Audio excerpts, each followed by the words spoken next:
Sa Mobile Bible School, tayo'y nagtitipon online. Sa tahanan man o saan ka man.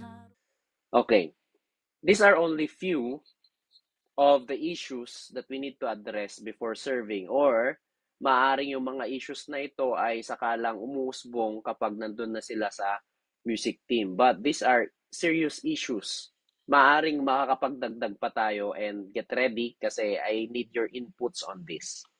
Pwede po ninyong i-type after kong masabi itong lahat ng ito. Ilan lang po ito at marami pa. Alam ko marami pa. Una is the alcohol and drug abuse. Is there a music team member na nalululong pa rin? Hindi man siya lulong pero gumagawa pa rin nito. So, it's something we need to address before siya mag-serve. Or baka naging member na siya ng music team pero nakakalusot. Pangalawa is sexual immorality. Alam nyo na po yan. Lahat ng klase ng immorality. Prideful attitude. Yan. Self-explanatory na to, di ba? O, naisip nyo pa nga, naalala nyo pa nga yung itsura nila, di ba? Anger and rage, submission to leadership, or non-submission to leadership. Yun po yung point ko po dito. Kumbaga, marami kasing instances na yung worship team member or music team member ay mas matanda doon sa in-appoint na music director. At nagkakaroon ng problema minsan kasi gusto nilang i-manipulate, gusto nilang i-overpower yung mas bata na itinalagang music director. Kaya doon nagkakaroon ng problema kasi minsan at nangingibabaw yung gustong mangyari nitong mga seniors.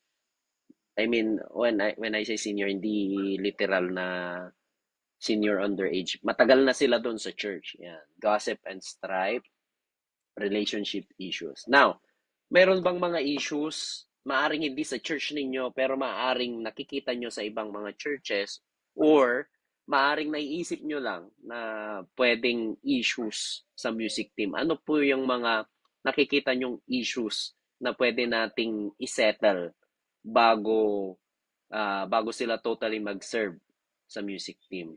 Ang isa pong hindi ko na ilagay dyan na hindi na-specify is paano yung dalawang kabataan na bago sila naging member ng church or bago mag-serve ng music team ay may relasyon na sila pero bata pa sila. On our point of view ay bata pa sila talaga.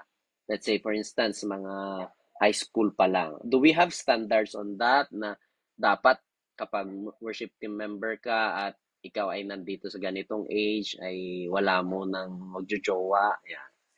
Those are some of the issues na kailangan natin i-address. One time, sa ibang church, hindi sa Haven of Worship, napansin ko na magkaaway itong magkasintahan. The other one is operator ng lyrics, the other one is instrumentalist, drummer. Ang lalakas ng palo niya. Hindi ko masabihan ng dynamics. Hindi ko maituro yung dynamics dahil alam kong galit na galit siya. At mayroon silang conflict. Ayan. So kahit na panay ang paalala mo na mahina lang sa part na ito, malakas pa rin dahil nga merong nagtitrigger sa kanyang pagpalo. Ayun. Yun naman yung isa sa mga disadvantages kapag mayroong immature relationships doon sa music team natin. Of course, case-to-case basis yan. May mga magkasintahan naman inside the music team na kayang-kaya nilang i-handle ang kanilang mga conflicts. Yan. Ano pa po? Mayroon po ba kayong idadagdag na mga issues dito po sa ating worship team, music team? Concerning the music team? Maaring maisip nyo mamaya, i-type nyo lang po at babalikan po natin.